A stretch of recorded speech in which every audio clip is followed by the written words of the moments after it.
K Maria Xavier ஸ்நாபகர்லப்புற ஆலயம்.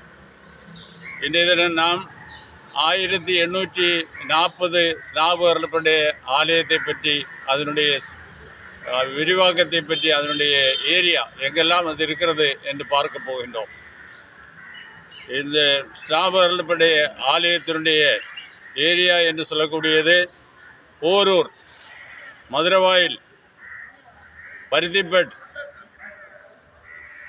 ஆண்டர்சன்பேட்டை, பழஞ்சியூருக்கு மேல் பகுதியில் ஒரு பவர் பிளான்ட் இருக்கின்றது, எலக்ட்ரிக்கல் பவர் பிளான்ட். அதனுடைய எண்டு வரைக்கும் அங்கிருந்து குன்றத்தூர், கொழுமணிவாக்கம், குன்றத்தூர்னே தொடக்க பகுதி கொழுமணிவாக்கம், அங்கிருந்து போரூர் செல்கின்றது. இதுவரையும் இந்த பங்கினுடைய எல்லை.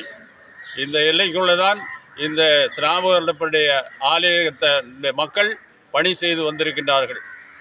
இந்த ஆலயம் இவ்வளவு பழமையான ஆலயம். இந்த ஆலயத்தினுள்ளே இருக்கின்ற மக்களுடைய பணிகள் காரணமாக இந்த பங்கானது பல பங்குகளாக விரிவாக்கம் செய்யப்பட்டிருக்கின்றது. இதை இப்போது பார்த்திருக்கின்றோம்.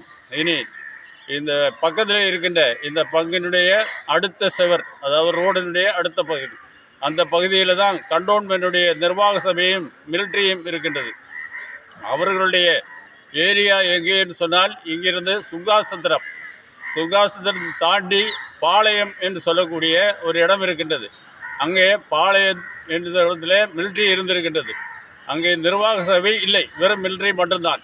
இப்போது இங்கிருந்து அதுவரையும் இந்த கண்டோன்மென்ட்டுடைய நிர்வாகம் இருந்திருக்கின்றது.